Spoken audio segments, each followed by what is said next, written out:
दोस्तों, जो उत्तर प्रदेश के बहराइच में जो हुआ, वो किसी से छुपा हुआ नहीं है।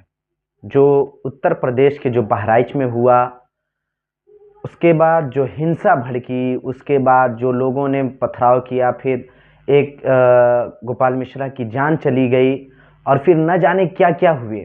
लेकिन इन सब सारी चीज़ों में एक सवाल बहुत तेज़ी से उठ रहा है कि यहाँ पे प्रशासन क्या थी। और यहाँ पे मैं भी कुछ सवाल उठाऊँगा और वो आपके सामने मैं भी कुछ रखूँगा, लेकिन थोड़ी देर रुकिए।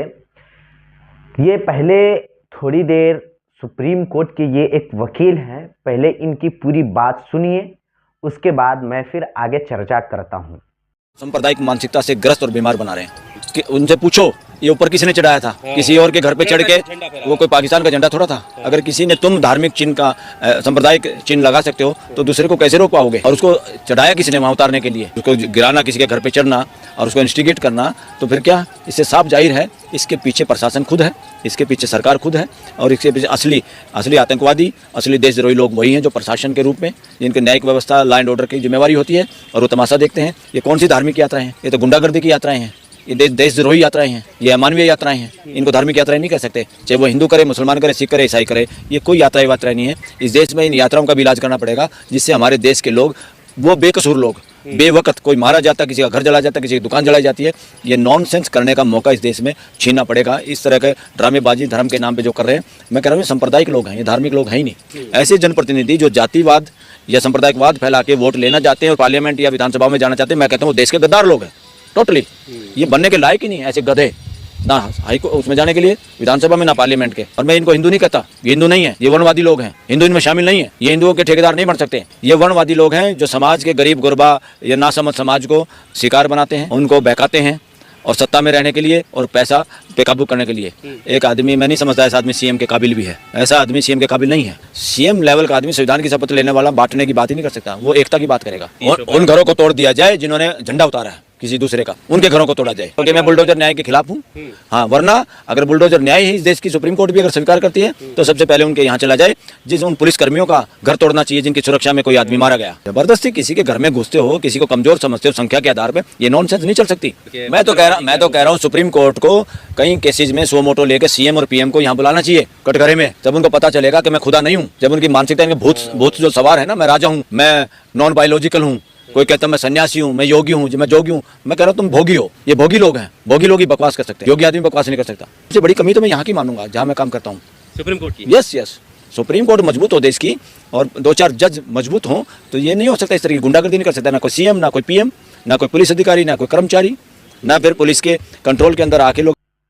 तो आपने सुना इन्होंने क्या कहा, लेकिन मैं कुछ कहूँ उससे पहले कि हमारी कुछ बातें हैं, हमारी कुछ सवाल हैं, वो मैं पहले आपके सामने रखता हूँ। पहला सवाल, जब यूपी पुलिस लाश रात में ही जलवा देती है तो फिर गोपाल मिश्रा की शव यात्रा क्यों निकालने दी गई? सबसे बड़ा सवाल ये। दूसरा सवाल, अंतिम संस्कार में लोग लाठी डंडे लेकर क्यों चल रहे थे? ये दूसरा सवाल हो गया। तीसरा सवाल, लाठी डंडे वाले लोगों के बीच पुलिस क्या कर रही थी? तीसरा सवाल हो गया। चौथा, जब अंतिम यात्रा में शामिल लोग आगजनी कर रहे थे तो पुलिस ने रोका क्यों नहीं? पांचवा सवाल, जब धार्मिक यात्राओं में क्या बजेगा इसका नियम है, फिर योगी मोदी के गाने क्यों बज रहे थे? पांचवा। छठा सवाल, मुस्लिम इलाके में युवा गोपाल मिश्रा हरा झंडा उखाड़ने के लिए पुलिस की मौजूदगी में कैसे घुसा? छठा हो गया। सातवां, जब यात्रा का रूट पहले से तय था तो फिर सुरक्षा के इंतजाम क्यों नहीं थे? पत्थर कैसे चले?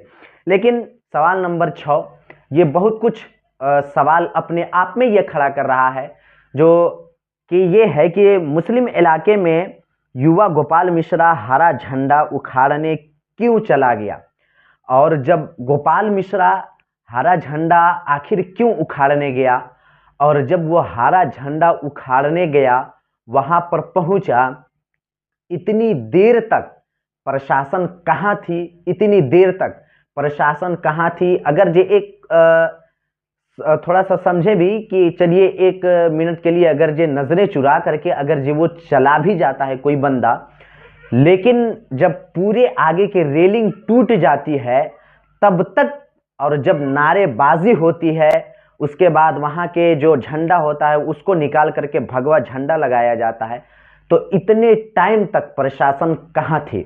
सबसे बड़ा सवाल ये खड़ा होता है कि इतने टाइम तक प्रशासन आखिर कर क्या रही थी, इतने समय तक प्रशासन आखिर क्यों नहीं रोक सकी, आखिर प्रशासन की मिली भगत थी, क्या चीज थी, ये अपने आप में ये सवाल खड़ा करता है।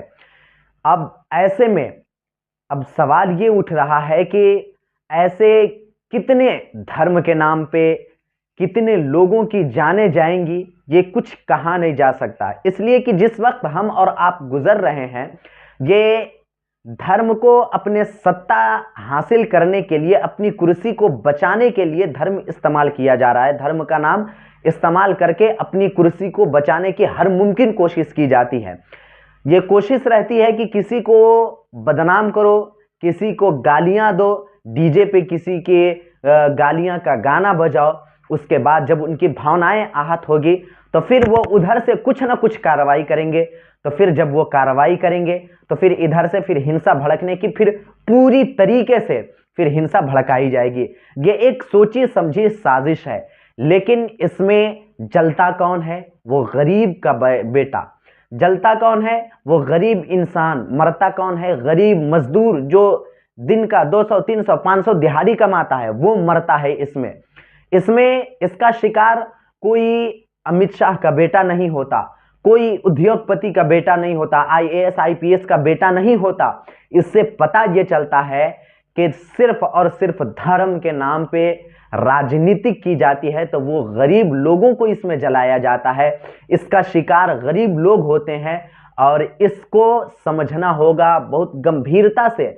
हर आदमी को समझना होगा कि इसमें हम कभी ना पड़ें, इसमें हम किसी भी तरीके से हम इन्वॉल्व ना हो। इसमें हर मुमकिन ना इन्वॉल्व होने के लिए, अपने बच्चों को शिक्षा देने के लिए, अपने बच्चों को इन तमाम चीज़ों से दूर रखने के लिए अपने बच्चों को करीब कीजिए। स्कूल से अपने बच्चों को शिक्षा से करीब करना है, इसलिए कि आपके बच्चे भीड़ के नाम पे आपके बच्चे मारे जाएंगे, आप मारे जाएंगे, लेकिन आपके लिए कोई खड़ा नहीं होगा।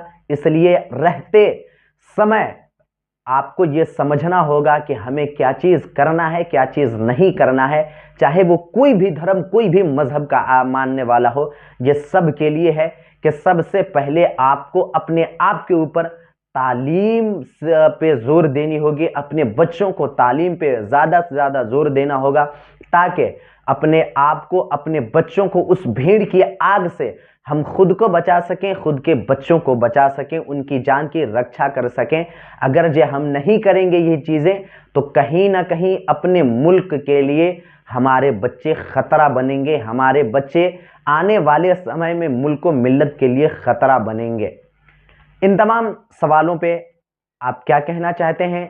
आपकी अगर जो कोई सवाल है गवर्नमेंट से, सरकार से, तो आप अपनी राय हमारे कमेंट बॉक्स में ज़रूर दीजिएगा। मिलता हूं किसी अगली खबर के साथ, तब तक के लिए धन्यवाद। बाबा साहब डॉक्टर अंबेडकर ने कहा कि ये मंदिर जाने वाली भीड़ जिस दिन विद्यालय जाने लगेगी, इस भारत को सोने की चिड़िया बनने से कोई रोक नहीं सकता। और विद्यालय जाने वाली भीड़ को मंदिर और मस्जिद के नाम पर लड़ाया जा रहा है। मुसलमान इस मुल्क के खतरा हैं। बताओ इस देश के ओबीसी समाज के लोगों, तुम्हारे मंडल कमीशन का विरोध किसी मुसलमान ने किया क्या? रोहित वेमुला पायल तड़वी के खिलाफ कोई मुसलमान खड़ा था क्या? आपका लेटरल एंट्री में रिजर्वेशन नहीं मिल रहा है, ये कोई मुसलमान छीन रहा है क्या? सरकारी शिक्षा और सरकारी नौकरी को प्राइवेट हाथों में बेचकर आपका आरक्षण खत्म कर दिया गया, ये कोई मुसलमान कर रहा है क्या? आपके बच्चों की शिक्षा को प्राइवेट हाथों में बेच करके अंबानी अडानी का गुलाम बना दिया गया। लाखों रुपए में डिग्रियां बिकेंगी। जिसकी जेब में पैसा होगा उसके बच्चे पढ़ेंगे, जिसकी जेब में पैसा नहीं होगा उसके बच्चे नहीं पढ़ेंगे। ये कोई मुसलमान कर रहा है क्या? और आपको अचानक आके बताया जाता है कि 80% हिंदुओं एक हो जाओ क्योंकि मुसलमानों से खतरा है। अरे मैं आपसे कहने आया हूं 90% इस मुल्क के कमेरा लोगों, हाथ से श्रम करने वाले लोगों एक हो जाओ। ये 10% लुटेरा लोगों से आपके बच्चों के भविष्य को खतरा है। और केवल शिक्षा बचाओ। मैं इस देश के नेताओं के लिए कहना चाहता हूं, अगर इस देश में हिंदू धर्म खतरे में है तो अमित शाह का बेटा जय शाह हिंदू धर्म बचाने क्यों नहीं जाता? अगर इस देश में मंदिर और मस्जिद की लड़ाई लड़नी है तो जितने इनके सांसद विधायक हैं उनके बच्चे क्यों नहीं जाते? आपको पता होना चाहिए कि ये बड़े बड़े नेताओं और उद्योगपतियों के बच्चे विदेश में पढ़ाई करते हैं और हमारे आपके घरों के बच्चों को सरकारी स्कूल भी नहीं नसीब होता है। और आपके बच्चे जब शिक्षित नहीं होते तो अचानक कोई आकर कहता है कि धर्म खतरे में है, आपका बच्चा धर्म बचाने चला जाता और आपका परिवार लुट जाता है। और जो लड़ा रहा है उसका परिवार आबाद हो गया। वो एक चुनाव जीता, अगली बार दूसरा चुनाव जीतेगा, तीसरी बार तीसरा चुनाव जीतेगा।